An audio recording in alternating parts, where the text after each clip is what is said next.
Dun, dun, dun, dun, dun, Dun, dun, dun, dun. Hi. Ding, ding, ding, ding, ding, ding, ding. I don't know. We don't have an intro song yet, so I was just gonna make one up. Ding, ding, ding, ding, ding, ding. It's just us. It's just us. Happy Monday. Happy 420. It's the Cannabis Closet with Canna Queen and MJ. Woo. And today, Karma. Ed Karma. Hi, Car. Hey, Hi, Kelly. It is it's Lady's birthday today. Happy birthday, lady. Happy birthday, lady. How old is she? She is 5 today. Woo! 5 years old. Birthday. It's the last day of Hanukkah. It is the last day of Hanukkah. Happy Hanukkah, everybody. I hope it was full of blessings. And 8 crazy days and 8 crazy nights. I can't believe it's already 8 days and 8 nights. Yeah, like insane. To the holiday season. Yes. Christmas is just right around the corner. It is right around the corner. I feel like we already have like the holiday like breakies. Like, oh, I mean, we already are already talking about 2022 and what we're doing. Which is funny because we didn't even talk about today until. Which is more than we could say about how much we've talked about 2021 and what we're doing. At all. We spent the whole day. Like, what are we talking about today? Not the whole day, but a good. I mean, the morning and a couple hours before the show. And we did decide on a couple of things. We've got a couple headlines. We've got a couple discussion topics that we want to kind of cover. Nox, you made it. Nox, what's up? Woo-woo. What else?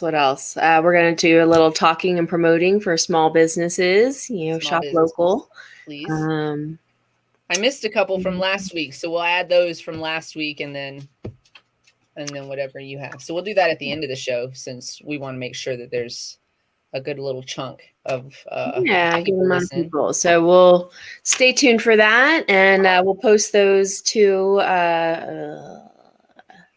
I gotta get websites done. Work Wednesday already. Hi, Nickel.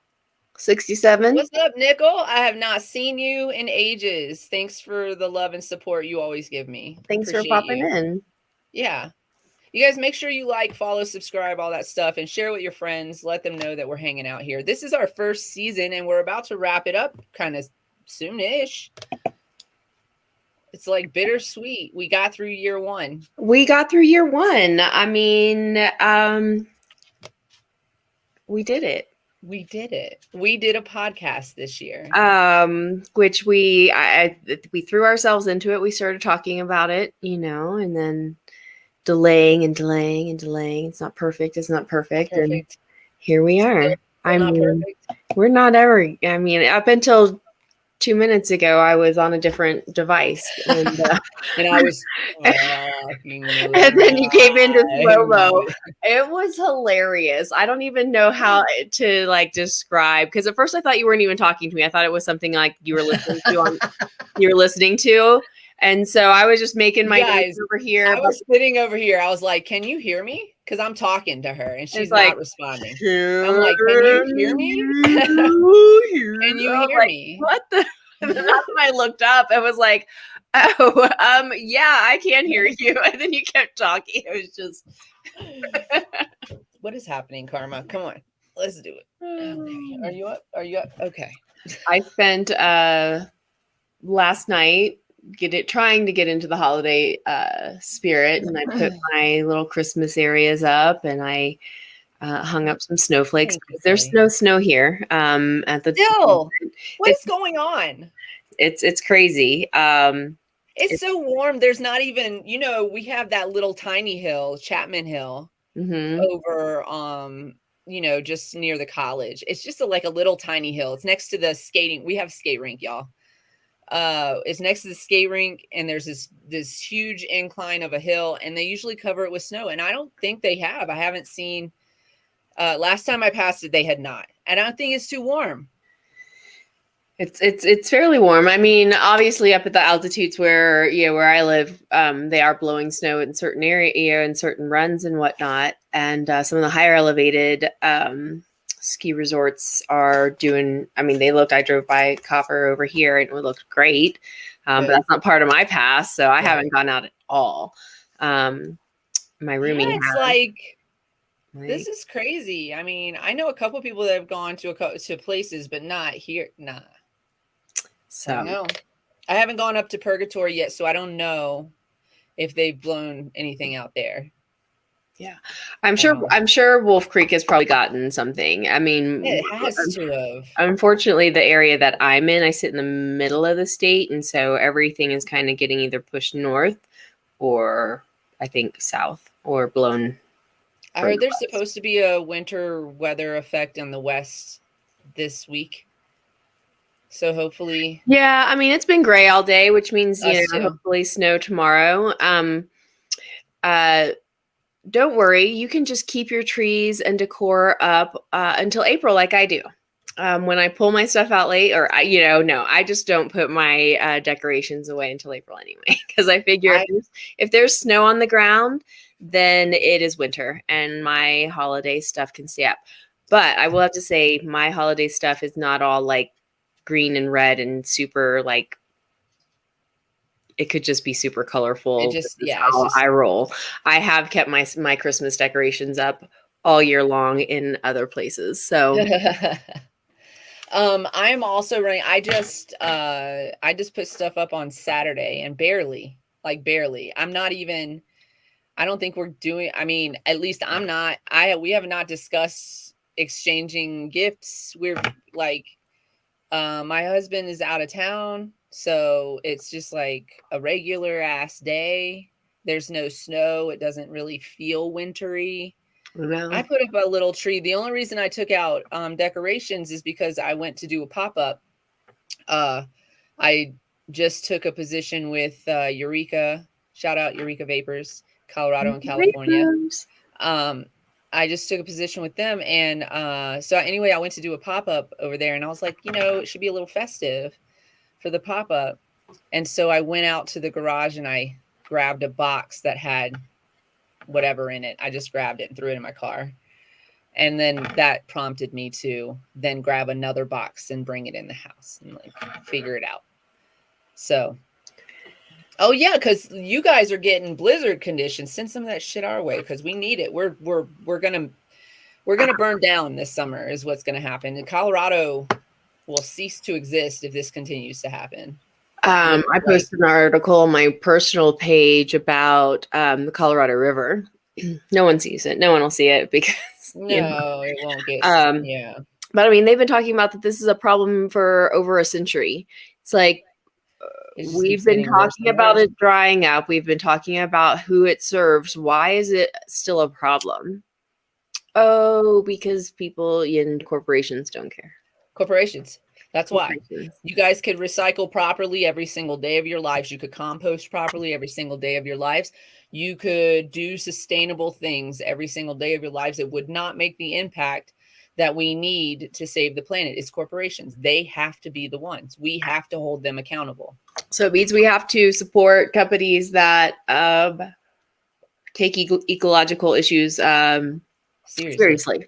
Yeah. Production. I mean, it's not the softest toilet paper. I mean, it's still actually pretty decent, but I mean, I buy the Who Gives a Crap toilet paper, and it's a toilet paper delivery service, but they don't use any plastic.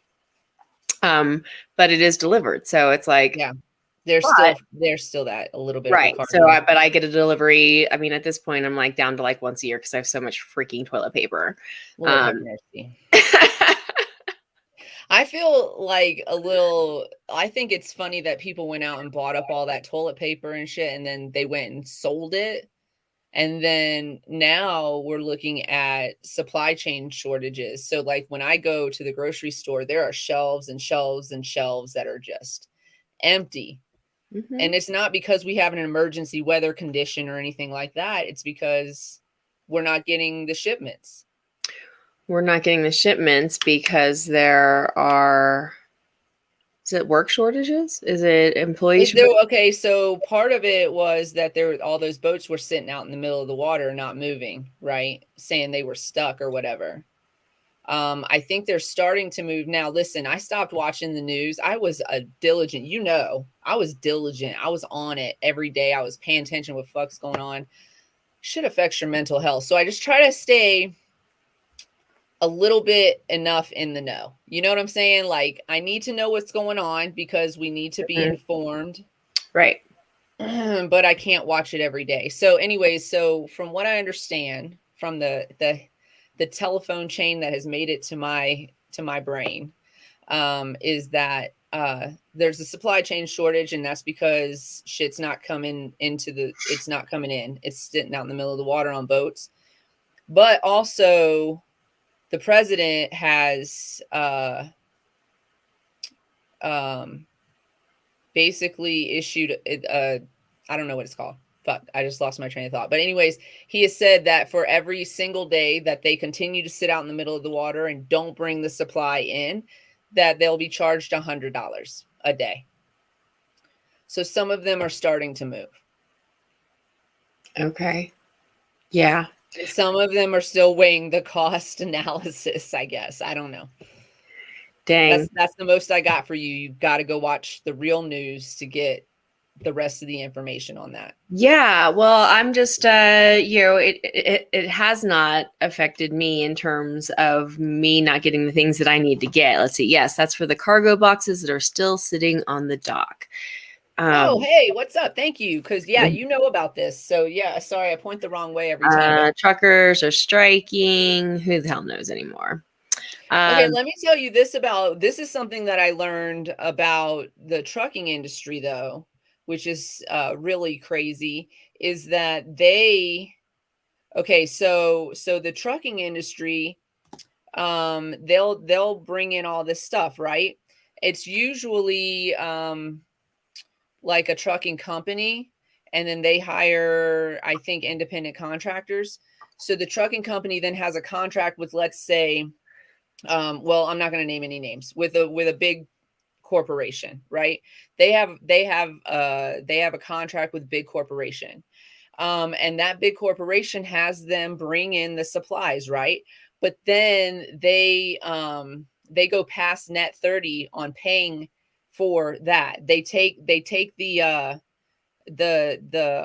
late fee or whatever is, so the past due percentage is, it's so minor and minuscule that the corporation doesn't care about it, and so they aren't paying the trucking companies. Then the trucking companies in turn cannot pay their workers, and so on and so forth. So that is why we're seeing, from what I understand and from what I've heard and read about, that we're seeing that shortage as well, and those kinds of strikes and stuff. And because low wages, exactly. Right. And on another note, and I don't know this either, but one of my people, their comment or their thoughts on it were that immigrants are going home.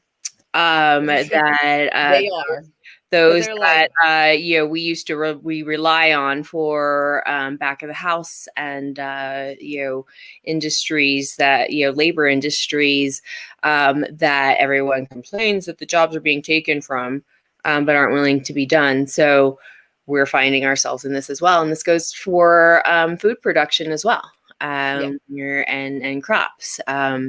If we don't have anyone to harvest those things, then it's just, and y'all, like, I'm not y'all in the comments, because I know most of y'all follow us for a reason, but people like, oh, you shouldn't be here, go home. Okay, well, they gonna go home. Who's gonna do that job? Because are you gonna do that job? Like, that's what I want to know. The other day I had somebody come in my comments and talk about low skill workers, and I was like, first of all, I just don't believe that there's any such thing as a low skill worker, and I will argue with you about it. Honestly, the people you're calling low-skilled workers, you were calling essential workers at the beginning of 2020. I don't understand how you can say, like, that's a job you won't do. It's a job you won't do, and it's a job you probably couldn't do for long periods of time if you had to. And so the people who are calling these people, you know, whatever, calling people low skilled workers, I think every job needs skill. You got to have customer service skills. They put a skill section on your resume and on the job application. They got a little section for your skills. Yeah, you have to have a work ethic. Yeah, communication is a skill. Customer service is a skill, and not everybody has that skill.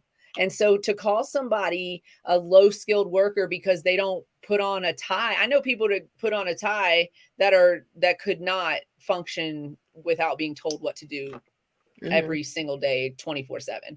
Like, give me a break right now. So yeah, it's just, the wages are low. There's drug testing. And there's, yes, you said vaccine mandates, but there's also, like, in lieu of vaccine mandates, they're saying if you don't get vaccinated, you got to get tested regularly to ensure that you're not bringing this deadly virus to work. So both of those things are limiting because the company stops paying for it at some point in time, right? For the testing over and over again. And, you know, I don't know, but there's a lot of things that are causing these work shortages. I think the biggest thing is the wage shortage, is the low wages. The wages haven't changed over years while we continue to see the cost of living inflate. And it's just not sustainable. Like, you know what I'm saying? Yeah. So, I don't know. And it's up to the company on that. We're not going to argue about vaccination here. I think I have my opinions about it. I am vaccinated. Get vaccinated. If you don't get vaccinated, that's fine too. I'm not going to argue with you about it. You're a full grown ass adult, but there are consequences to all of our actions. I'm not saying I agree or disagree necessarily with companies doing that, but to play devil's advocate, I understand why they're doing it. And, like, you gotta sacrifice one for the benefit of the many. And it's just real life and science and stuff. And if you believe the other thing, that's cool too. I don't really want to argue with you about it. Do what you do, boo boo. I'm vaccinated. I'm good. I feel fine about it. I feel good about my decisions. And don't care what you think about it. Right. We have to feel good about our decisions, and everyone every day I gotta live with it. Everyone has to deal with their own consequences of what their choices are. So, if I zombie out later, then we can, maybe, before you take that, fatal final shot to put me out of my misery, you could just be like, I told you so. Okay. And then just put me out. It's fine. But for right now, I don't care what you think. I'm not a zombie. My brain functions just fine. I don't feel sick. As a matter of fact, I actually had a little scare earlier this week. I stayed home on Saturday because I had a little bit my therapist sent me a message and said, hey, I've been in contact with somebody who's COVID positive. I'm getting tested. I'll let you know. So I just quarantined myself immediately because I had just seen him the day before. So he found out that day on Friday. I had seen him on Thursday, and I just chilled in quarantine on Saturday or Friday all day, and then most of Saturday. And then Saturday evening, I got news that he was negative. So I was like, cool, we good. And I haven't had any kind of symptoms of illness from the beginning, right. So, yeah. And I'm happy about that. Well, stay healthy, people. Other viruses and flus are still out there. So wash your hands, pay attention to your hygiene and the hygiene of those around you. I swear to God, I do walk around, and when I bypass people, if I'm not wearing a mask, I do hold my breath for whatever. Listen, let me tell you what I do. When I walk past people, I don't care. I don't care. If I walk past somebody, especially like me and you could be walking past each other, whatever. But if I walk past somebody, I don't know that person, and we're in public, this is what I do. I just look away. Like, you keep your airspace over there. I'm gonna look over here. In the beginning of everything, though, I held my breath, mask or no mask. I would turn away and hold my breath. Mm-hmm. Don't breathe on me. Don't breathe Don't on do it. I feel that way. Listen, I made a video just like that pre-COVID. Remember, because I was traveling all the time, right? And I was on a plane, and this person was trying to talk to me while they were also sniffling and coughing and got tissue. Don't talk to me. And don't I close don't. talk me either. I don't want whatever it is that you're sniffling and bleh. I don't want that. And we're in like tight space. I actually wore masks before masks were cool. I did. I wore them on planes all the time. Because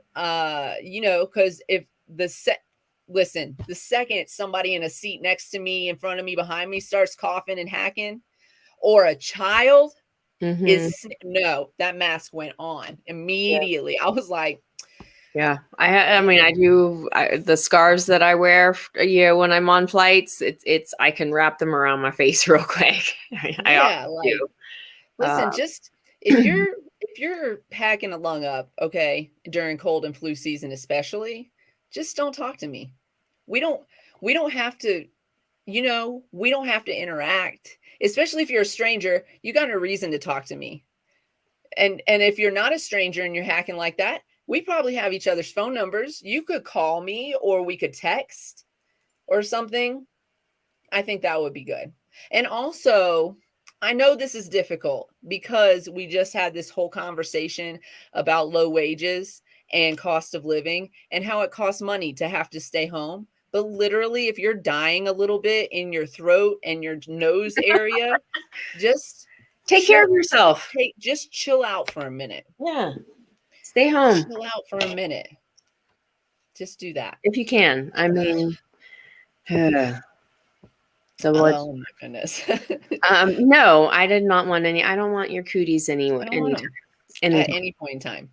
Anytime. So I just saw this TikTok I sent to everybody, not everybody, but I sent to a bunch of people about was it a Korean folklore about where the common cold comes from? Did you watch that? I didn't see that one. Oh my God, it's so good. So I'm just gonna paraphrase it, I guess. Okay. Yeah. Okay. When did you say I'll have to go look? Yeah, no, see that one. It's so good, right? So there's a Korean folklore that about where the common cold comes from. And so the story starts with a young prince who is born with 2 penises. And because his king father loved him so dearly, he wanted to make sure that the perfect woman was available to become his wife. And so not any woman would do. The perfect woman would, of course, have 2 clams. She would be rocking 2 vajays. Right? Siamese twins. Okay, sure. I mean, I didn't think of it that way, but sure. So I feel like that's double the woman that may not be necessary. I don't know. Just a little thought, food for thought. So anyways, time goes on and time goes on. And of course, there's no such woman in existence. And so the young prince, he gets old and he dies, right? And because he dies sad and lonely and heartbroken, he haunts, I guess, people. I don't know if there's specific people, but anyways, he haunts people. And he found a way to release himself 444 perfectly into your nose with his 2 penises. So he sticks his penises into your nose and he fills your nose with his ghostly cum juices. And that's why you're backed up right now. So blow that shit out. I didn't tell it nearly as eloquently as the woman who told the story, but I thought it was very hilarious. Am I accidentally advertising here? I don't mean to. I just had this whole conversation. Those were pretzels. I had this whole conversation with someone yesterday about how I always think that I don't like pretzels until I eat pretzels. And then I'm like, oh shit, these shits are good. Like, how could you hate mini breads, right? Because they're These little dry, salty things are delicious. You know, I think what turned me off of them was because I used to fly all the time. You are. I was like, I have to look this up now. But yes, The Korean folklore. Did I get it mostly right? yes, the tale narrates the origin of the common cold, gumji or gabul, which is believed to be caused by the ghost of a man with two genitals. Wonk. just, just gave him a visual of it. Who died after a futile search for a wife and fulfilled his lust in death by releasing himself in people's nostrils. I just want to say about his penises is that those. Hey, listen, but I'm gonna make up for what I'm about to say. so just stick with me here, everybody. Those are little tiny penises, though. Like, your nostrils aren't really that big, generally speaking.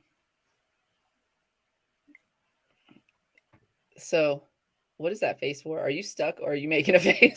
No, I'm making a face of a variation of this tale that features a maiden with two genitals whose father posts an advertisement in search of a bachelor with two genitals. Is this where he finds the penis in the river?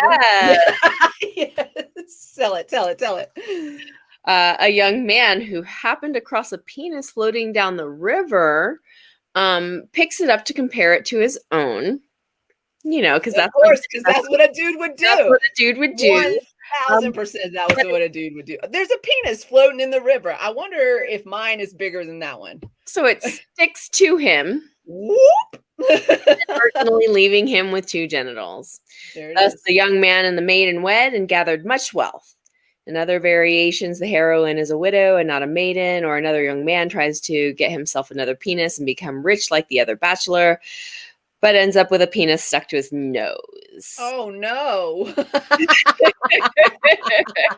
didn't know that part. So, this tale shares its roots. Oh, look, it's Marla. Hey, sister.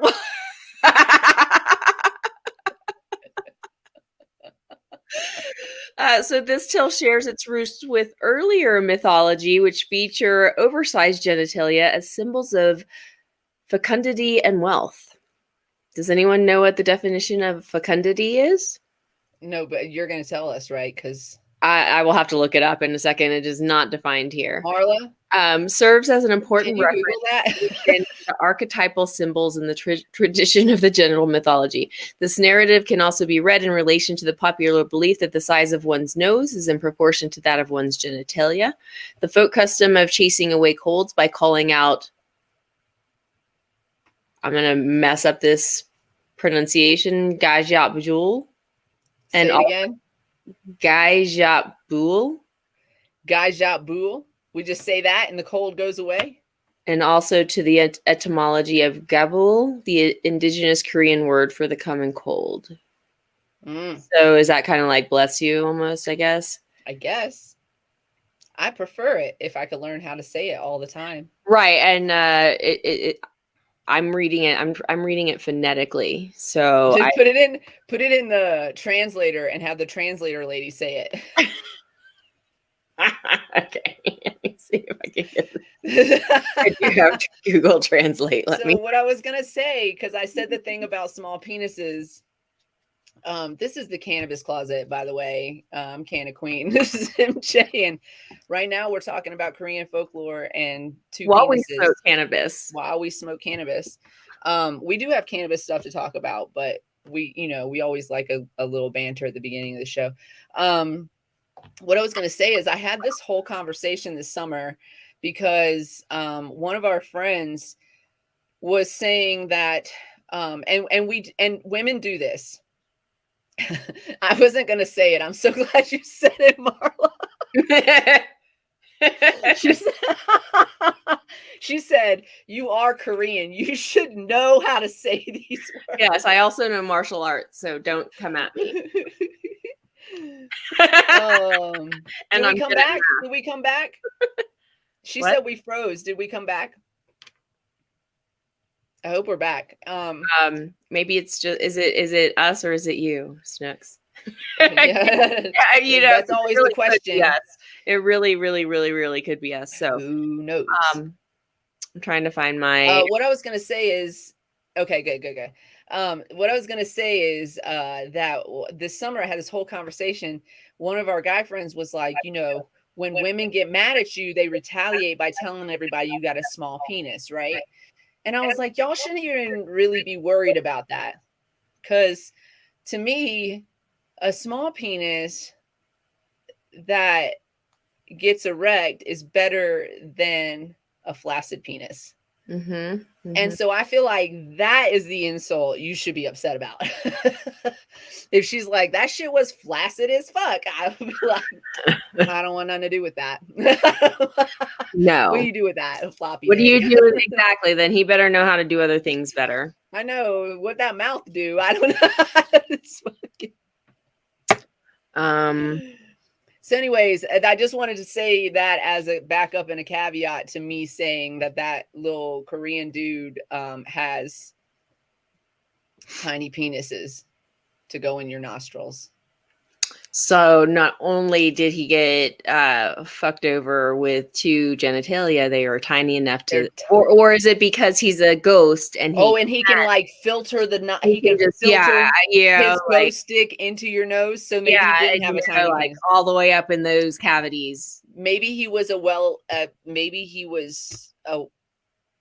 endowed double penis major.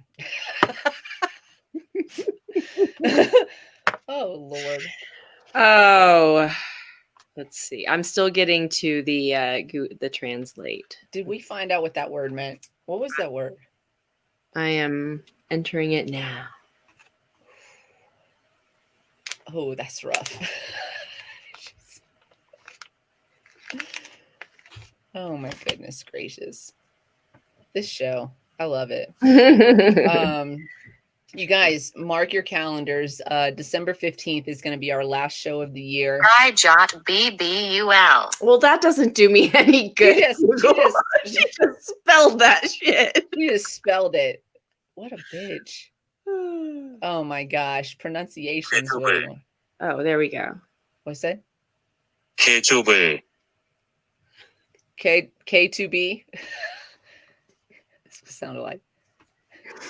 Okay, I don't know. You can't see it anyway. Say it one more time. K2B. K2B. K2B. Did I say it right? K2B. K2B. I feel like Asian languages are the hardest to learn. Well, they're at least hard to learn to write, for sure. And read. Reading and writing Asian languages are very difficult. You know, I have a book that is called Korean in Plain English, and someone actually wrote a book and made it phonetically English. Yeah, like to be able to pronounce the words phonetically. Yeah, which in my brain it helps. It definitely helps. I don't know how that is not phonetic. No way. Or maybe it is, but again,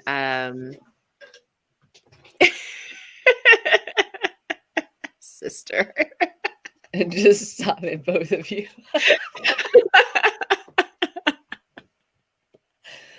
She's like, stop it. You're embarrassing yourselves. And you're also embarrassing me in the process. She's like, don't do it anymore. Well, give us something else to talk about. Okay. I know. Like, I don't know how we got onto the common cold and the penises. Because we were talking about COVIDs. Oh, the COVID. And then we were like, even though, still wash your hands and take precautions because it's cold and flu season. Protect your nose. Protect your nose. Yeah. I want to develop something that like covers your nose because like of all the things, and it's my freaking nose, like all the things covered. and My nose gets cold very fast. like a little nose napkin or something. A little nose. A nose, a little nose tent. So then your mouth is exposed. You just have your like mouth exposed. Yes, it's just like a little beak. Nice. I want. Oh shit! Just, there's a lot more in this jar than I just dumped. I just dumped the whole thing. Oh. What are you puffing on today? This is the Casey Jones. I have my Casey Jones again too. Yeah. It's very good. I'm running low, but it's okay. I'm gonna go pick some more stuff up maybe tomorrow. Oh, yeah. I left my whole travel kit at my sister's. Put little screens in your nostrils. Little, just all right. Oh my gosh. I don't know what this show was. Little penis nostril plugs. Oh my God. You know, they would probably sell out. just because. If we wrote the little folklore on the card, they'd be gone. Prevent the cold. Shove the penises up your nose before the spirit can ejaculate in them. And yeah. Trademarked. Hey, don't y'all go doing that. We're doing it. In our spare time. In our spare time. Woo! In our spare time. We have a whole lot of that. Somebody told me, actually, I'm going to tell y'all, it was Shannon told me, I don't know, but I'm glad you're here. Welcome. Next, I was wondering where you were. You're gonna have to put you on some Spotify when we post the episode next week for sure. For sure. Check this out from the beginning. It's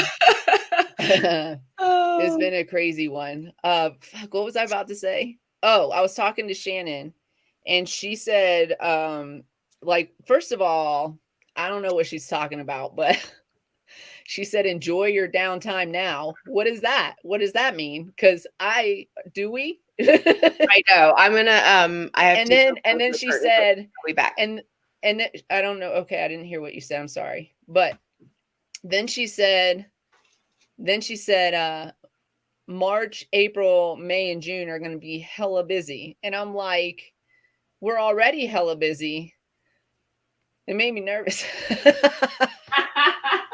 I was like, what does that mean? We're going to be even more busy.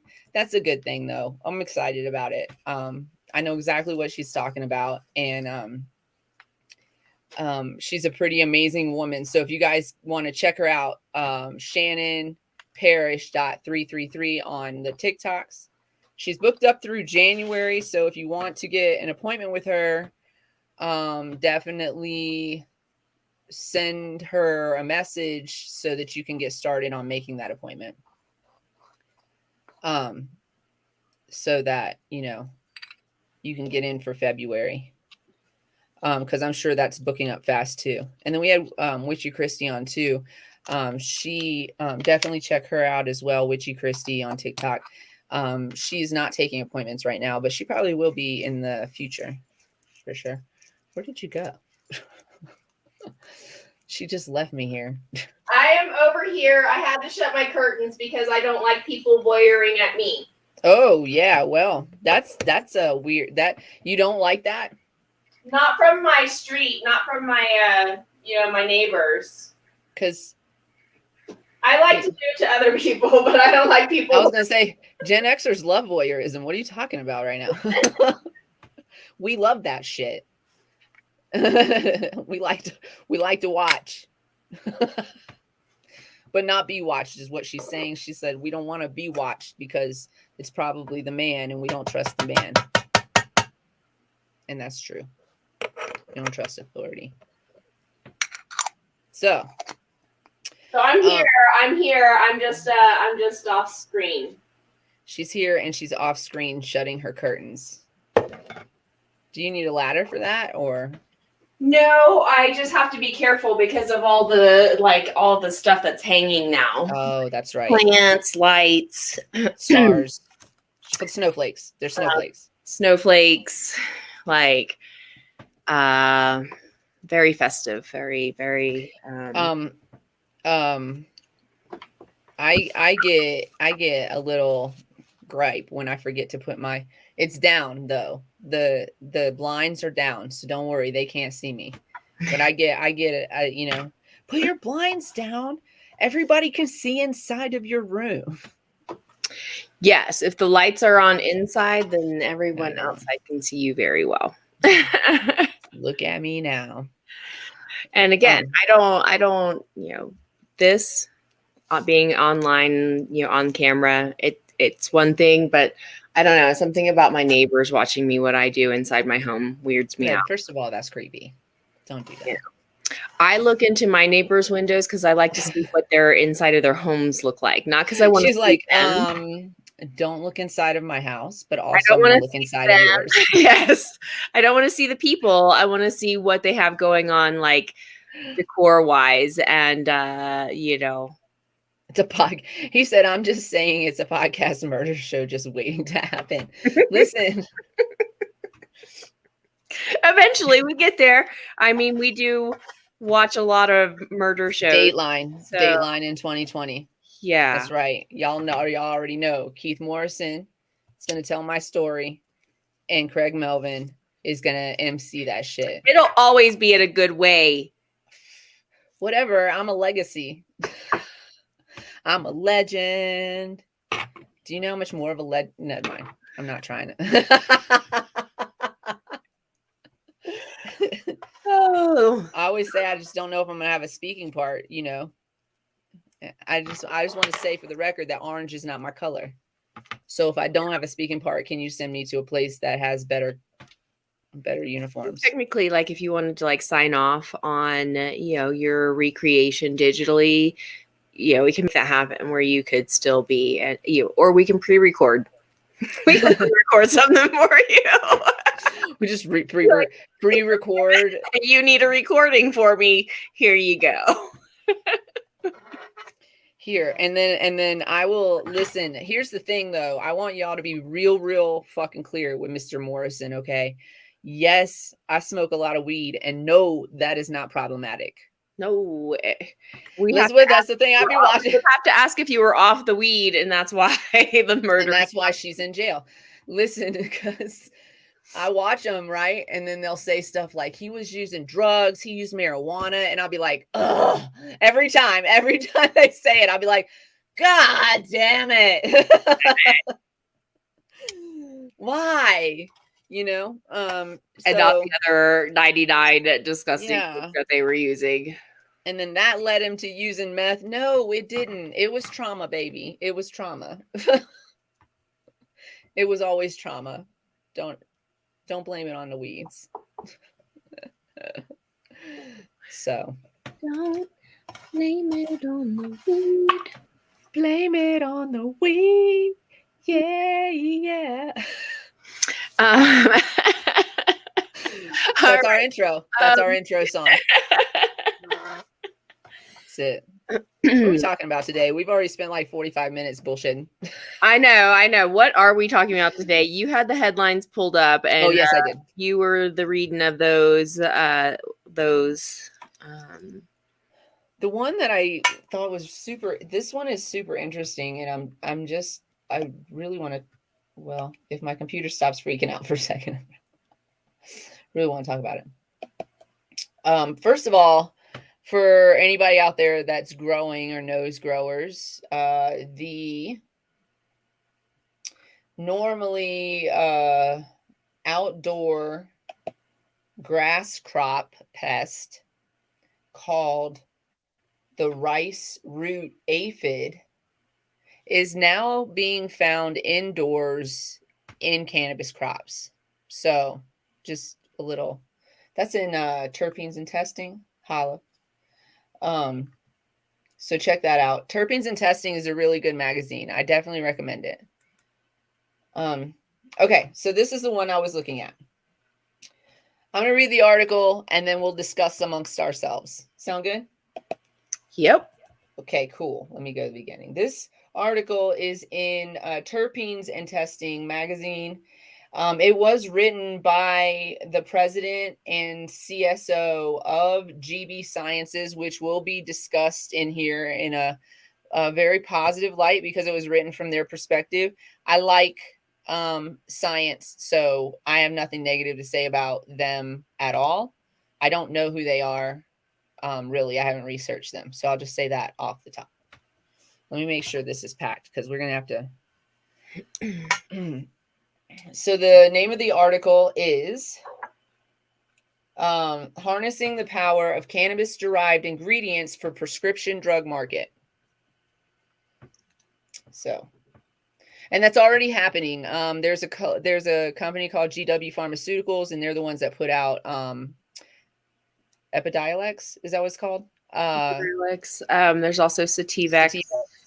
There's also and a couple others that are cannabis derived plant oils created in a lab and FDA approved, put on the pharmaceutical market. So how is this different from the unregulated ones that are being made and unregulated? So let's get into this article. Yeah. Oh, where's my lighter? Okay. Everyone from prominent politicians to billionaire business professionals is lining up to capitalize on economic value of the cannabis industry. But at GB Sciences, we believe that cannabinoid-based medicines have significant economic potential, and we have created a therapeutic pipeline of cannabinoid-based therapeutics destined for prescription drug market, not the cannabis market. Mark that as problematic for me. Okay. GB Sciences novel drug development program leverages the therapeutic potential of cannabinoid containing mixtures for the treatment of severe medical conditions, and our cannabinoid drug development programs are among the most advanced in the world.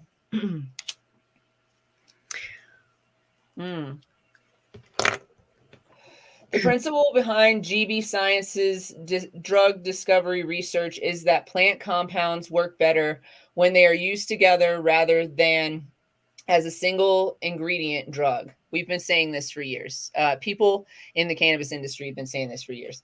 So this isn't like new, but good job.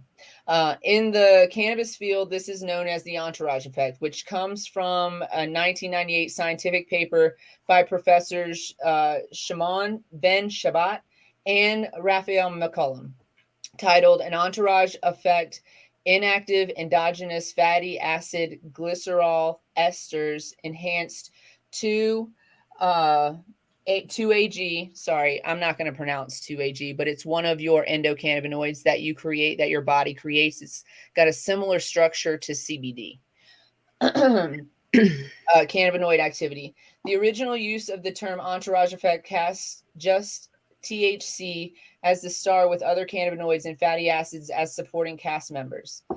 However, a 2011 review by Dr. Ethan Russo, Taming THC, Potential Cannabis Synergy and Phytocannabinoid Terpenoid Entourage Effects, changed the original entourage paradigm to include both cannabinoids and terpenes, with any of these potentially in the starring role, which describes more of an ensemble cast. All of this is very on point and true about those people. I need to light this proper. So they're continuing on, and they're building up the entourage effect and understanding that. And how is this equating? And is it going on? There's more, obviously, right? Yeah, there's more. So I read the article earlier. So they're going to talk about how this synergy is going to be a benefit. Today, the entourage effect is the general theory that both cannabinoid and terpene molecules from cannabis extracts can act synergistically on target receptors in human patients. We use the term molecular synergies to describe this same powerful potential for increased efficacies within optimized therapeutic measures, which will from this point on be called OTM, optimized therapeutic measures, relative to effectiveness of the same ingredients being used individually. We have developed a novel drug. This is the science company now. We've developed a novel drug discovery program to identify mixtures of cannabis-derived ingredients that demonstrate molecular synergies in the treatment of specific human disorders, including Parkinson's disease, chronic pain, COVID-19 related ketokine release syndrome, and heart disease, among many others. We combine natural product research with our proprietary artificial intelligence enabled drug discovery engine called PHAROS, PHAROS, which stands for Phytomedicine Analytics for Research Optimized at Scale, to rapidly identify potentially effective combinations of plant-derived ingredients for specific diseases. We test these plant-based mixtures with using rigorous high throughput cell and animal models of the specific disease. So basically what they're saying is that they use this computer to figure out what cannabinoids are going to work best to treat what symptoms or what illnesses. So for example, if an individual has Parkinson's disease, right, this computer has analyzed these cannabinoids and how they're effective and what they're effective for, and then combine them to be effective to treat Parkinson's disease. That's what I'm understanding from this article so far. So anybody got anything on that? Anybody want to add to that yet?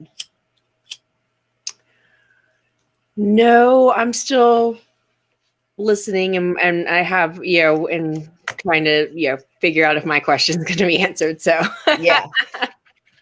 So our product formulas are OTM designed to reduce the motor symptoms of Parkinson's disease. So still we're talking about reduction of symptoms. We're not talking about cures here. We're just saying, hey, this is going to reduce your symptoms if we combine these cannabinoids together like this. That's what they're trying to say. We started a database. It's fine. To reduce the, we started a database containing hundreds of chemical profiles from different cannabis varieties and used in silico screening techniques to reduce the number of starting combinations of active ingredients from these cannabis metabolomes from well over 100,000 mixtures to just 1,080 mixtures that were screened in 2 different cell models of Parkinson's disease. The cell-based experiments demonstrated molecular synergies between active ingredients in our OTM relative to the individual components tested separately. So they're right now, I think they're all in testing stages, is what it's sounding like to me right now. I haven't answered her question yet, so we're going to keep going. Her face says, you haven't answered my question yet. Not much left of this article, just a few more paragraphs, I think. Or maybe I'm wrong. No, it's much longer than I thought. So let's see. So they're doing all of these tests to see what mixtures are going to work for what diseases. And right now, they've just got a few on the table that they're testing. So they're going to probably test these, see if they can come up with a formula, and then test the next, grouping or whatever the case may be. They're saying too that they're showing their experiments are experimenting with their combination, their entourage combination, and also single structure. So they're saying, hey, we're going to test this with both and see which one works the best. And they're showing that the OTM is working the best. Let me say this about things like GW, places like GW Pharmaceuticals and these types of companies, these science-based companies.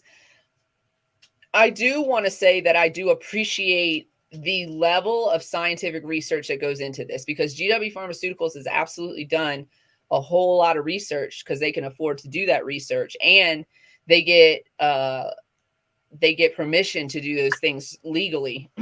Somebody's got to do the research. So I'm glad it's out there at least and accessible. So I'll say that.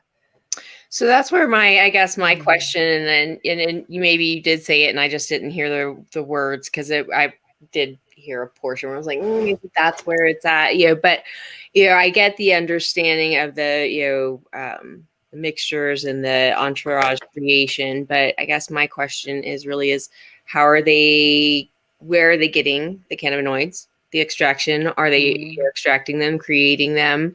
Are we moving this forward to market? Is this going to be viable? And then then it's a FDA, and that's how we're moving this. They're going to start. This moves us into the conversation of what happens to our medical programs that are under, having problems with that right now here in Colorado. Medical access and that separation between science, medical, and adult use. Right. And so that's where my questions is, and I do, at this time, I believe they still do. My friends own a patent on an extraction, exactly this, at creating specific medicines for specific, in a specific terpenes. Yeah, I think that's where the market has to go medicinally, right? I mean, as we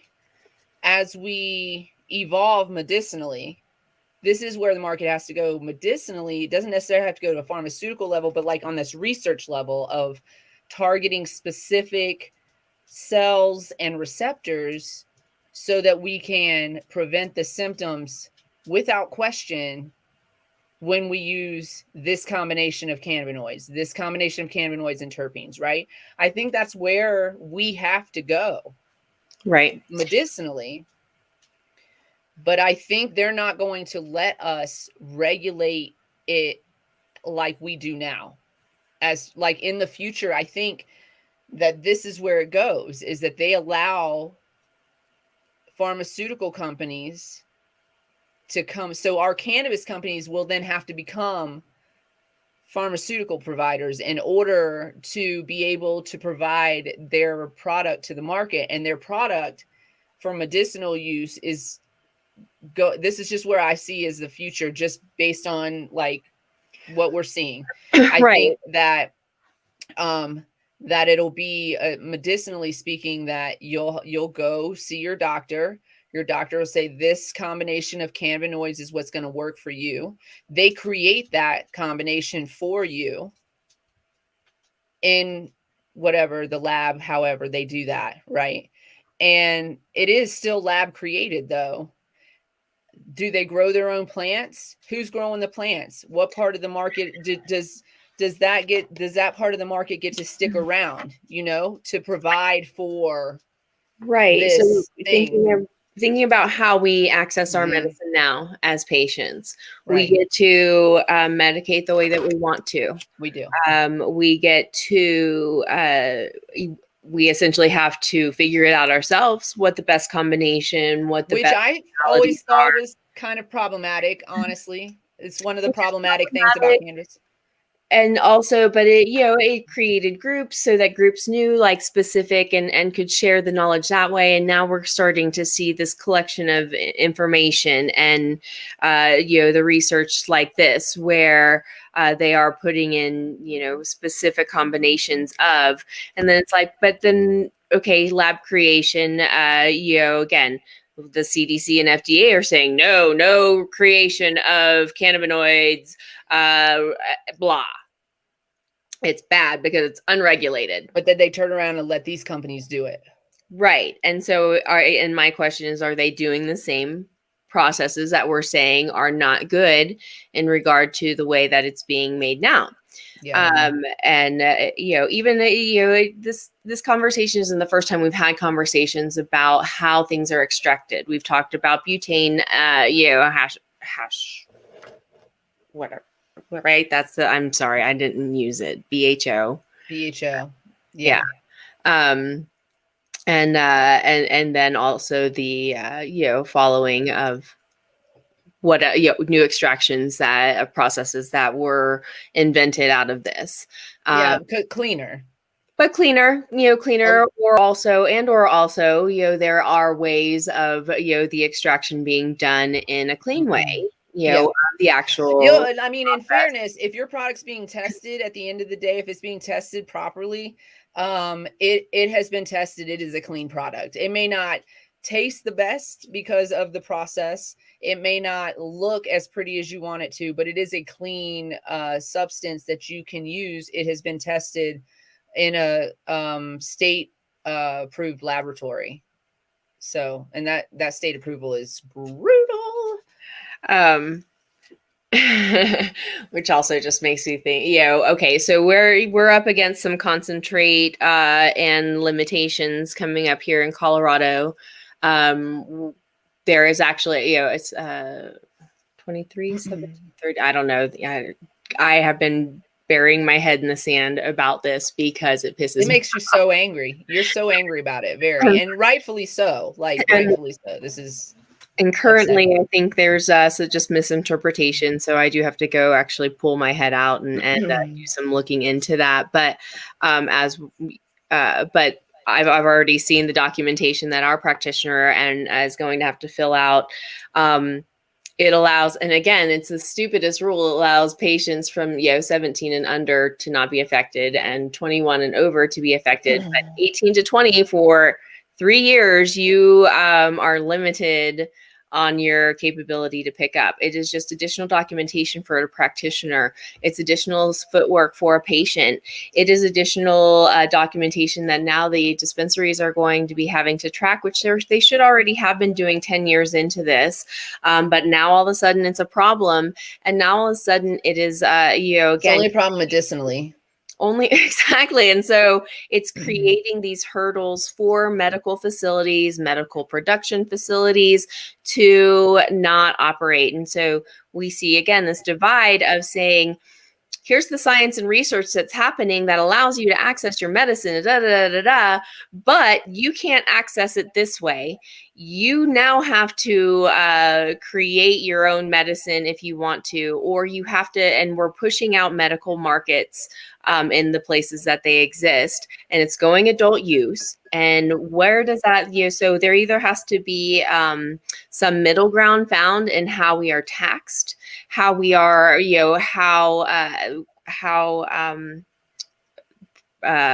limits, what am I trying to say here?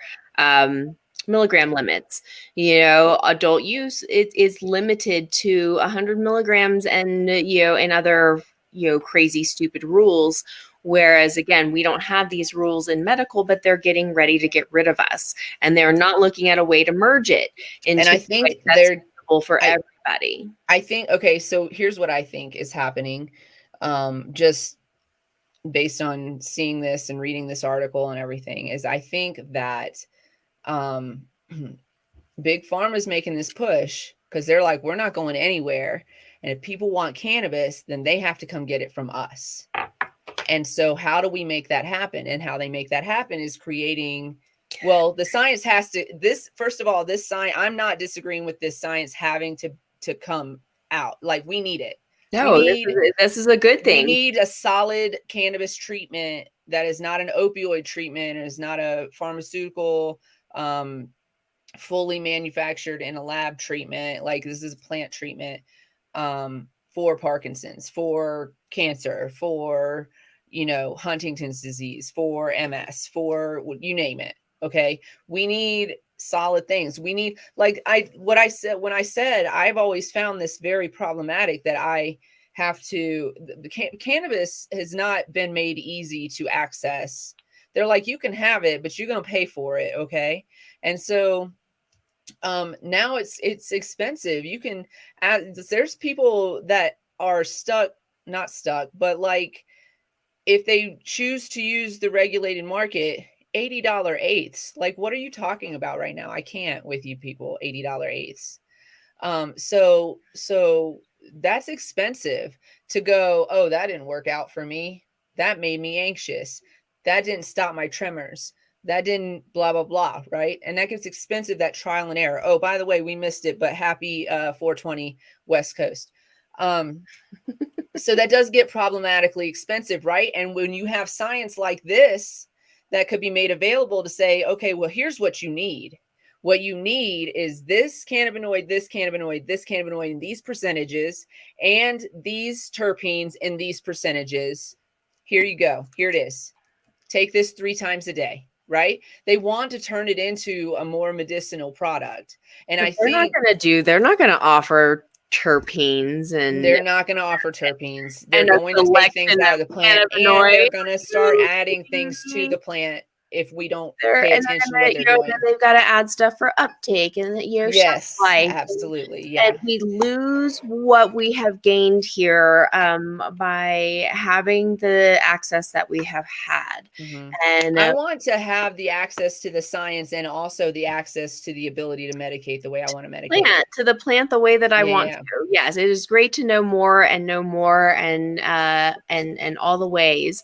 But again, until it's accessible to us in that way, and again, who's to say? And it's not going to move quickly. So people that are using this, but they're limiting us very quickly. But they're not going to give us this medicinal aspect the way they're forcing us into the other market so that we have to pay the taxes. Forcing us into the gray illicit. They either want us in gray illicit underground market, or they want us into their regulated market that pays a lot of money in taxes. Mm-hmm. Well, they want us in that market. They don't want us in the other, but they want their tax money. They want their money so badly that they ignore the fact that they push us into that market by being so costly that we can't afford to shop in the regulated market. So we would just take our chance with our local home grower. Right. And this is where caregiver programs would be important, where, at one time they had a lot of strength in certain places. And again, we're starting to see less and less capability for our caregivers to provide medicine to the patients.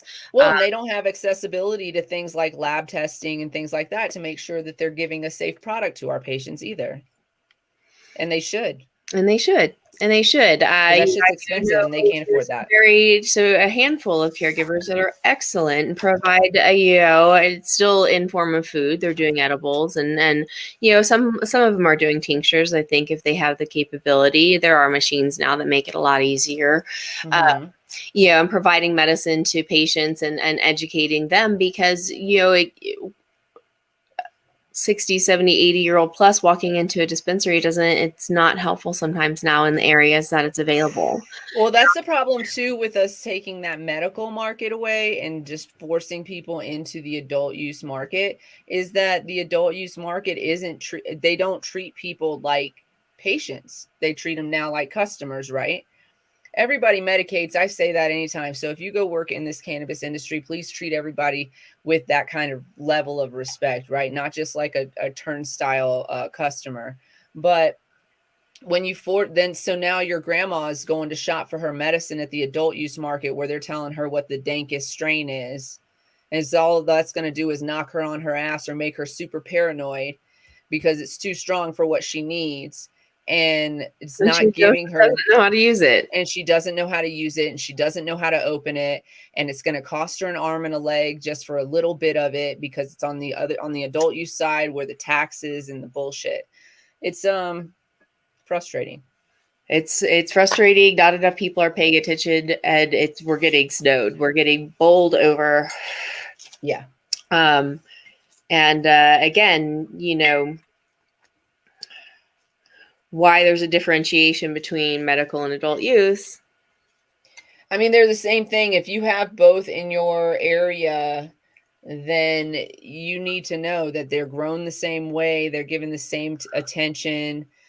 It just based on their variety, they're given different things. But generally speaking, they're all grown in the same space. They're all watered with the same nutrients. They're all pruned by the same staff. They're all, you know what I'm saying? Like they're all cloned in the same manner, and they're all the clones are all growing in the same space. Like the difference is the tags that they wear.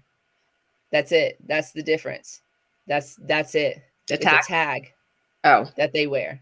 oh, They wear, you know, in the grow, in the cultivation, they wear yes, tags. yes. In Colorado, they're blue and yellow. In other states, they're, you know, they could be different, but in Colorado, they're blue and yellow, and blue is for adult use and yellow is for medical. And taxes are for adult use, and taxes are for adult use, and they're exorbitant. And let me tell you this, it's not just a state tax, it's also a city county tax as well. You got all these taxes just piling up, right? So you have your regular sales tax, you got your state tax, you got your city tax or your county tax, whichever. And every year, just about every year, at least every 2 years, almost without fail, they go sit down in a little circle. I was about to say, sorry, I apologize. I was about to say something that was not appropriate, and I apologize. You saw me pull it back. I'm so sorry. I will remove that. But they go and they sit in their little circle and they discuss us like we can just pay for everything. My town does it all the time. So they put on the ballot, hey, we want to raise the city taxes on cannabis, not any other industry in the city, but on cannabis, not any other industry in the county, but on cannabis. They want to put the burden of saving this town, this tourist town that's not getting any snow in the wintertime and is burning down in the summertime and doesn't have high water levels in the summertime. Our river is so low. They want to put the burden of replenishing those tourist funds on the shoulders of the cannabis industry. And like they do it every year. And it's just like, come on. How many times do I got to tell you no? Well, and that's go take that money from some other industry or tax us as a whole. Don't just tax us as the cannabis industry. All the but all the reports of the cannabis industry, we're making billions, and la la la la la. Mistakes. And I don't think that, and no, not every dispensaries are millionaires, and not everyone is able to build a big ass Apple store. And I don't know, it's true. There's mom and pops that are just like, one bad sales day away from having to close up shop, or one new regulation. Or one new regulation cost away from having to shut their doors or sell their business. Yeah, my medical facility is looking at this new regulation as a cue to get out of the medical market, and they were one of the originals, and I'm very sad. And I believe that some of their decision is made on misinformation due to their tech company. I was like, okay, I got to do some research, and I'm going to get in touch because I don't think that that's what's going on. And there are some, and again, if it is these things that are affecting our medical market, why is it not affecting our adult use market? Because the adult use market is where the state makes the most money. Why? They're not going to throw that away. They're not going to throw that away at all. But if they were, that's why some states are like neglecting medical regulations, and no, some states are neglecting medical altogether, and just going straight for adult use because they're seeing what's happening in these medical markets, and they're just like, well, and then again, so I'm fine. That's fine, but then I need this whole restriction to 100 milligrams per product lifted. I need I need then medical access to medical, or if you have a medical card, you don't pay the taxes automatically. Then it is built into a program that if I have my medical card and I walk into any facility, I do not pay this adult use tax. Yeah. I pay my state. Do it that way, like do a combination. My state and local, and whatever I would pay as a or even have a small medicinal portion that goes back to medicinal fund of whatever research. that support patient support. patient, Yeah. patient registry, whatever, the patient registration fund, Mhm. so, we have to raise our registration fee because it's too costly to run it digitally now. Fuck you, No, fuck motherfuckers. that. You could just put it through. You're right. You could just put it through they do out in Nevada, they combine the facilities. But they still have products that you can only buy if you have a medical card, and products that are for anybody 21 and up. But and also here's where it becomes the problem is that it's 21 and up. And so then you don't have access for anybody under the age of 21. And you lose access. I mean, I don't know, I guess like parents would probably just have to just go in, but then you lose access to some of the stuff that actually is created in a medicinal fashion, because it's not going to be popular on the adult market because it's not for the party. It's right. Well, and here's the thing though, is I do have patients that go over to the adult use side, and there is an edible or a product that they're like, this works really well for me. I do it all the time, but I have to pay a shitload for a very small amount. Costs too much. Why can't I get it over on this other side? And it's like, because it has a blue tag for the medical market, and the medical licensing is way more expensive. Oh, and the fact that we do not have medical grows and have the capability for just a medical grow to operate without having a brick and mortar or without having a manufacturer infused product license. That's right. And so, but having adult use grow you can sell to everybody and anybody, so that they have access and capability to make them the products that they're making. So we're seeing this disparity between the two. Yeah. I want to yell and scream. What's making MJ mad every day? What's pissing MJ off today? That's it. Every day, because it's like, that's why we got into this. We got into this for the patients. We got into this because of the medicinal market, and to see it just kind of be tossed and shoved aside is disheartening, because there are patients that rely on this and rely on the cost effectiveness of it. And it's, well, speaking for Colorado, in most medicinal markets, it's at least more cost effective than going over to the other side, and they've budgeted for that. And now what do we do? So it's really frustrating. Obviously I'm not going to read this whole article, but you can find it in Terpenes and Testing magazine. It's very interesting. I definitely highly recommend the read. There's a lot on the study and how they did the study, what they did the study on, what illnesses and diseases they did the study on. And so here's the thing, is they're not wrong about that. The entourage effect is extremely, extremely important. We've been saying that since we've been in cannabis, right? And people in cannabis have been saying that since they've been in cannabis. It's a well-known fact that cannabinoids and terpenes work better together. They work more synergistically. It's going to create a healthier specimen of individual. You can use it preventatively, or you can use it as a treatment or as maintenance. And so it has vast use. Full plant is where it's at, and we all know that. It's frustrating that scientists, that like not the scientist part, but like pharmaceutical companies, for example, can first of all so easily research the plant that we've been begging to have access to research for decades, right?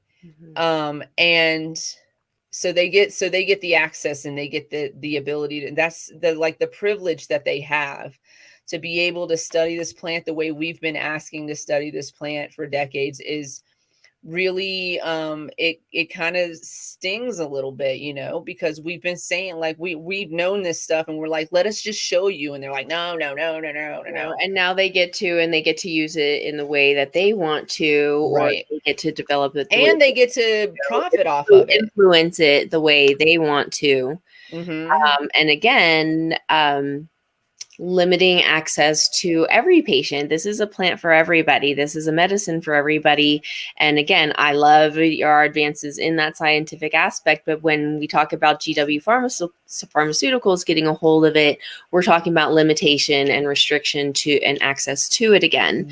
And it has to go by X, Y, and Z. But this physician's not going to talk to you about it or write it for you unless there's some big, like sweep like they did, when pharmaceutical, when the opioids came out, what's that movie with what's his face, Gyllenhaal, about it, about the pharmaceutical industry and their push through the doctor's offices. Yeah. That was never done with cannabis. So, I mean, we tried to, to educate the doctors and the primaries and, try to put that information out there. And they're like, no, they don't want to hear it because they believe what they were taught in their expensive schools, or not taught. Right. They believe the stigma. I mean, Dr. Sanjay Gupta is a really good example of this, where he didn't believe anybody until he actually saw it in his face happening. Like, he saw the example of it working. And then that's the only way that he changed his mind. And so unless we put it in their face and then what happens? We put it in their face, we show them, look, it works. And they're like, okay, I'm going to take what you have working and I'm going to synthesize it and turn it into a pill and profit off of it. And I'm going to get permission to do that because I have not only the money and the funds to do that, but I'm in the pockets of all the politicians that can approve this. Right. And I'm going to put the rest of you in jail that use it. And we're going to put you in jail. You're going to put your fathers in jail and your brothers, right? Your uncles in jail and your sisters and your moms. And we're going to move backwards again, people. So. Yeah, exactly. We're going to go back to stigmatizing this plant while we're using this plant to medicate you, and you're paying us to do it. That's what's going to happen. But it's just like this devil's advocate for me that I love. That there's this research showing that, hey, if we take this compound and this compound and this compound and this compound and we put them together, it's going to absolutely 95% of the time, 85% of the time, stop tremors. 95% of the time, stop tremors, right? I mean, that's crazy talk to me. I mean, I love that. And we see that, we see that in Rick Simpson oil, RSO or FECO, you might have heard it called. But we see that, and especially in a full plant FECO. So that's used a whole plant with lots of cannabinoids. We see that people with Parkinson's can just rub a little bit of that in their cheeks and boom, off to the races. We're going to go do some stuff today, right? So we can see that happening. That is the entourage effect. That is the entourage effect in motion. It doesn't have to be in a pill, and it doesn't have to come from a pharmaceutical company. Really, if we can just convince medical patients on the whole to start using RSO regularly and make it affordable for them to access it, that really preventative maintenance and treatment for your illnesses. You just have to take it at different levels depending on what illness you're treating. Yeah. And use different plants to create the oil depending on what illness you're treating too. So where that science could come in handy is that we're saying this cultivar has these cannabinoids and these terpenes, and so does this cultivar, right? So we can use these two cultivars to create this oil, and then we have all the cannabinoids we need and everything that we need to treat the symptoms of this illness. We could use that science and do that thing. Yeah, I mean it's out there, and it is, and it's just about it's about money now. It's about money, and it's more profitable for people to remain sick for a long period of time. So basically, like a lot of the pills and the treatments that we get from the Western medical industry. And if you got to go to the doctor and get treatments, do that. Okay. I'm not downing it. But what I'm saying is that a lot of these treatments require other treatments to stave off the side effects from the original treatment, right? And so you're taking pills upon pills upon pills, or getting treatments upon treatments upon treatments. Those things are making you sicker, but they're keeping you alive, right? So you stay alive for longer, but you're sick. So you have to pay for your medications and your treatments. And that is very profitable for this industry. Right. And you can't, there's, instead of pills, there's also good health and other things that assist so that you do not have to be on pills and overwhelming your systems that are trying to clean you out and not able to because of synthetic pills in your body. Right. So holistic. And listen, little quick disclaimer. We are not doctors, we are not lawyers, and we are not scientists. We know cannabis, okay? And we know our bodies, and we know right. And that's not to say that some pills are not necessary. Some medications are absolutely necessary. So please, have these conversations with your doctor. Don't stop taking your medicine. Right. Don't stop taking your medicine. And if you want to talk about cannabis and your doctor won't talk about cannabis, consider finding a doctor that will talk to you about this so that you guys can educate each other and talk to each other about how you can utilize cannabis in your everyday life or in your treatment process. Because a lot of people still use the medications that they have been taking this whole time, but they just use less of them because they're also using cannabis. Yes, less of the ones that are creating the or the ones that they don't have to take the ones that are supposed to help with the symptoms that the one that they have to take is creating, the nausea, the whatever, and they can actually use cannabis and get rid of X. Right. And because I want to say this too, because I don't think we talked about this on the show the other day, but I was reading it maybe somewhere that because they don't do studies on women ever, not ever, but like a majority of the studies are done on male subjects or with a male baseline, there's very little we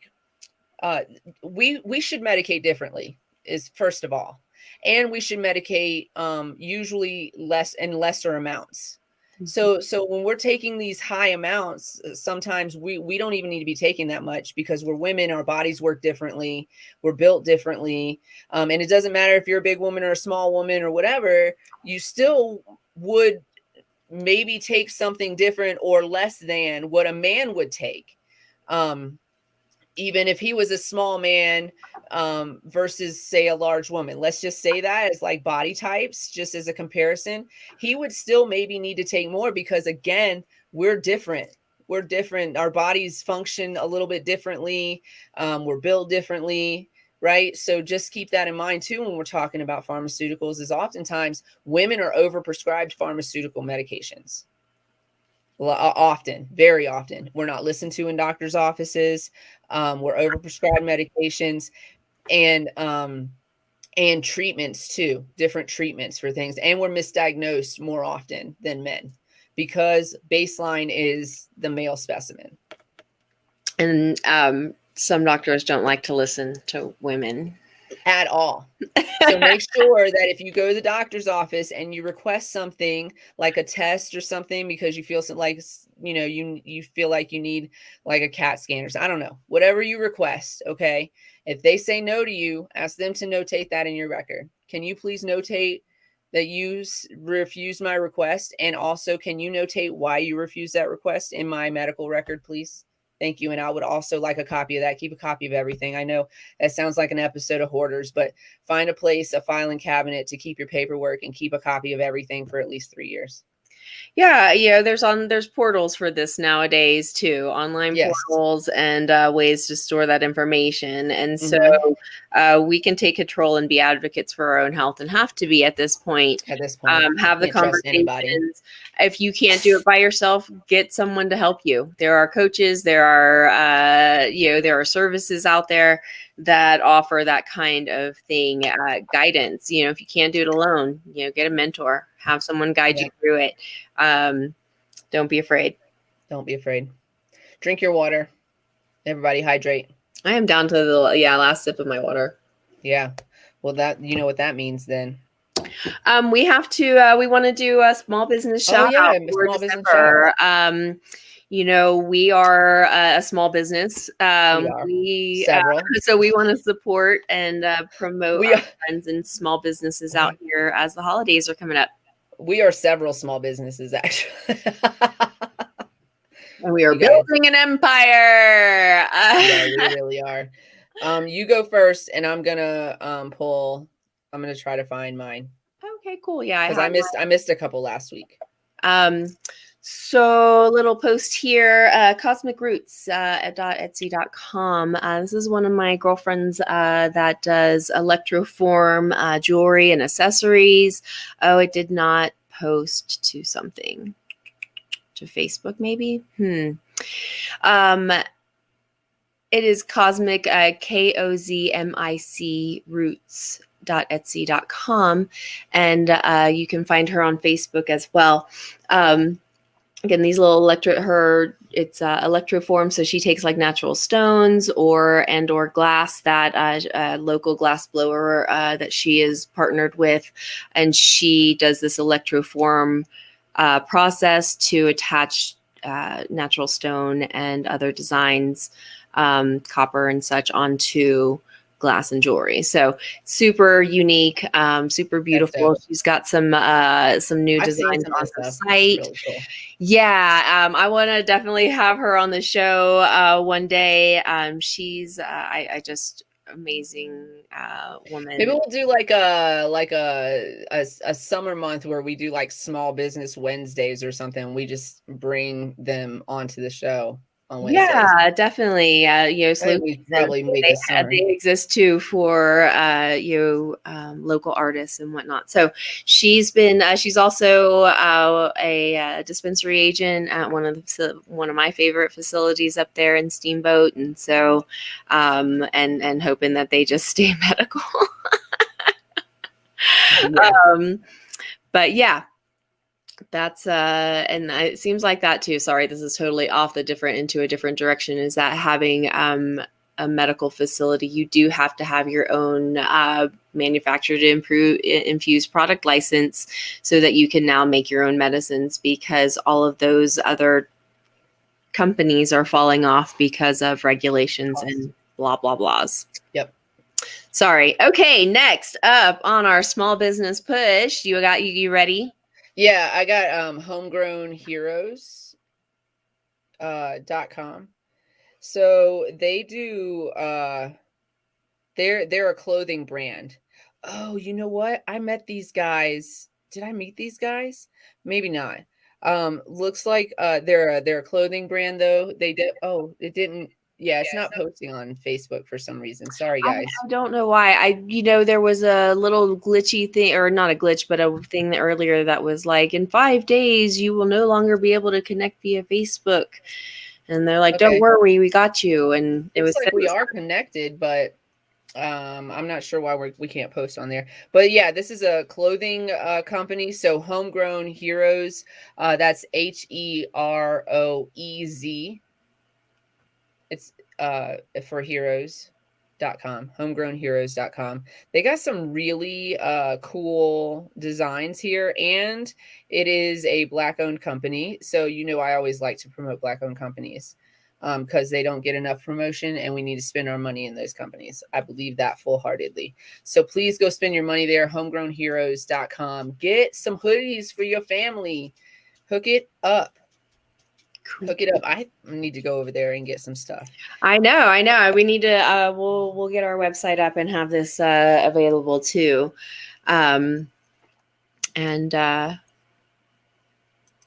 I'll try. Yeah, that's my goal. That's my goal for Work Okay. Wednesday. Got it.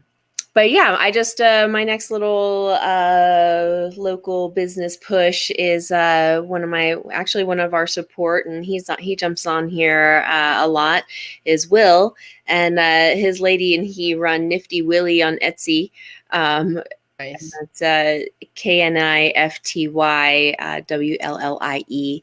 And it's just a fun little shop of different goods. They've got vinyl stickers.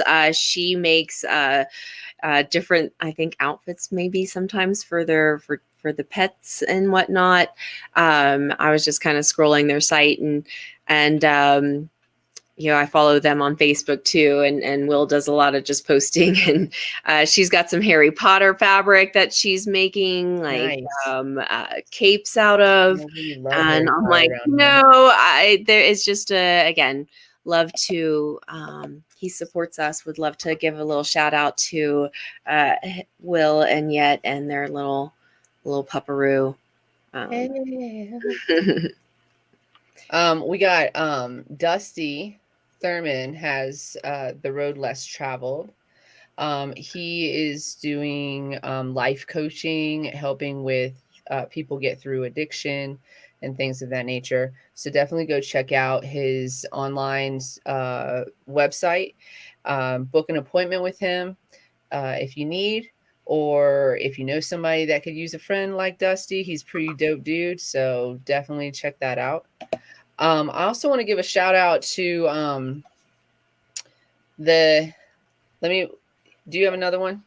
I do have one I'll just throw up real quick. This is one of my girlfriends that I went to design school with, and we were actually going to do a swimwear company together, and life took us in totally opposite directions.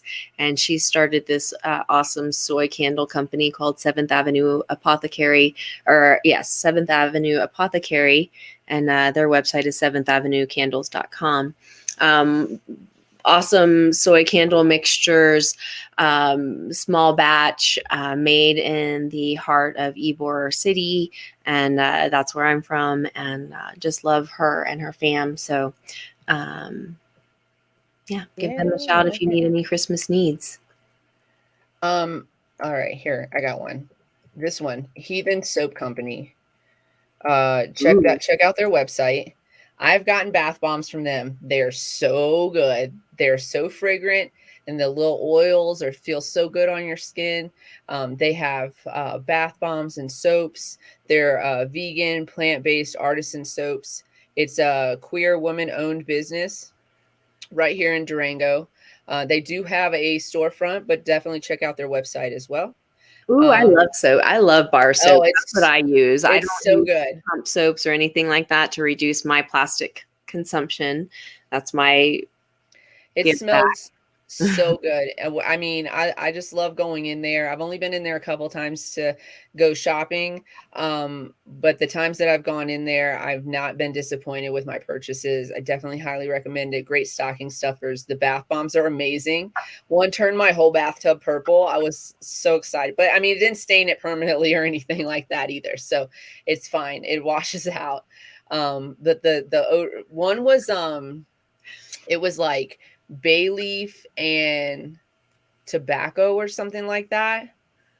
And that I don't know, there's something about that smell. I don't like tobacco on the whole, but like there's something about that, like when you have a candle that's like that, like that smell.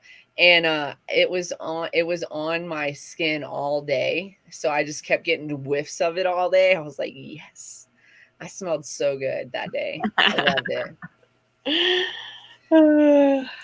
I want to give a shout out to a new friend too.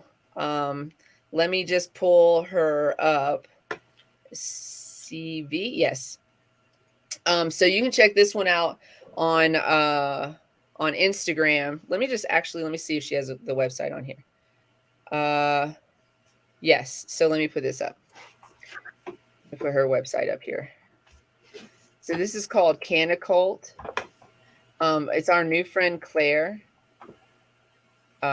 Is the young lady who owns this company. There's all kinds of cool like candles and things like that on there. Oh yes. Little like Sure. blunt hold, like little joint holders, cute little decorations. So definitely go check that one out. It's great for the cannabis lover in your life. It's a great, and it's woman owned. So again, a good place to check out. And I totally forgot about it until I just pulled up that Heathen Stove and I was like, oh yeah. Awesome. Good call. Like I was like, I have this Yes. right here. Oh, don't forget, CQLLC. Don't forget CQLLC. That's us. We are a consulting company offering, all your cannabis industry consulting needs. Hi, right. We do all your cannabis consulting needs. If you need education for your staff, we'll come in and help educate your staff. If you need us to come in and help train your staff on how to work in a dispensary setting, we can come help train your staff. We can help you get your setup done. We can help you with application, all of those things. So if you know somebody that might need our help in those arenas, definitely give us a call. 970-426-5985 is our phone number. Customer service cqllc@gmail.com is where you can reach us on our email. We also do dispensary rehab as well. So if you know somebody that's like, I don't know what we're doing wrong, we're following all the regulations, we can't seem to get ahead, give us a call. We'll help you out. And we have reasonable rates. little finger guns there. And a smile. And a smile. Got anybody else this week you want to shout out? Is this one's still good for That's us? still good. Yes. This also helps us. One of our other little small businesses, King Palm. That's your fave. That's your jam. My jam. 15% off. KP TCCP 15. It's a win-win, people. It's a win-win. Absolutely. Because you know why? Because I've been having a harder time finding them in stores too. Just in the, it's available in the 2-packs, but for me, it's a packaging thing. I'm like, I don't want all this packaging. So tell your store to carry them. Because shop at your local smoke shops, because that does help them out. It does. So that's nice for the flavored ones. I don't mind the flavored ones in the packs, but for my everyday, like needing the minis or the rollers or whatever, they're rollies. You get the rollies. I get because they're tiny, I'm a minis kind of girl. I get these 5-packs from my local smoke shop, Cloud9. That is downtown Durango. So if you're in the Durango area, go downtown and check out Cloud9. It is local owned. And he has very good prices. He has all the local glass blowers displayed in his shop. He's got all of the newest gadgets and gizmos. So go check him out and give him a holler. And they got some cool little, knick-knacky stuff too that you can get for they got those smoke candles and stuff. They got everything. I love it. And it's a little downstairs and it's a cute little place. They let me go behind the counter and grab my King Palms. I'm just gonna get my things. It's great. Cloud9 sounds fun. Cloud9. It's great. It's great. He's a great dude too. I mean, really down to earth guy. That's what I like too. Like, I'm gonna support your local business as long as you're not a complete ass. Exactly. Here comes the birthday girl. Oh, happy birthday, lady! Happy birthday, lady! So and your sister too. Yeah, her sister. So our guest, Laurie, right? Laurie has her sister. Laurie has Lady's sister. Mm-hmm. So we're gonna go over to our friend Lucy's and have steak for dinner. Ooh, Get some birthday steak. Yay! Birthday brunch with egg and bacon. Ooh. I love it. I do that to my dogs too. We just, we were solo for Thanksgiving, and I just made like myself a little meal, but I made them some chicken and rice to make sure that they had like a special meal for Thanksgiving. We can't forget about the lovely little animals in our life. Look at that face. The big old tongue. I know, right? Get me. Well, I think this has been a fantastic show. Yeah, If you missed the beginning of it, go back and watch it on the repeat because it It's was worth a listen. fantastic. Yeah, I mean, we just have more and more fun every day, every time we come on here. We are going to be back on Wednesday. Just, mark your calendars. December 15th is our last show. And then we're going to premiere season 2 on January 10th, which is our 1-year anniversary. So we're going to premiere season 2 on January 10th. Our last show is December 15th. We will be back on Wednesday. You guys be nice to yourself. Make sure that you put your mask on before assisting others. It's very important. You don't want to pass out. Then what are we going to do? Then what are we passed out? I'm passed out. We all passed out. Plane goes down. All right. Well, cultivate love. You deserve it. Absolutely. Bring it to you. Mm-hmm. Manifest that shit. Mm-hmm. And as always, stay lifted.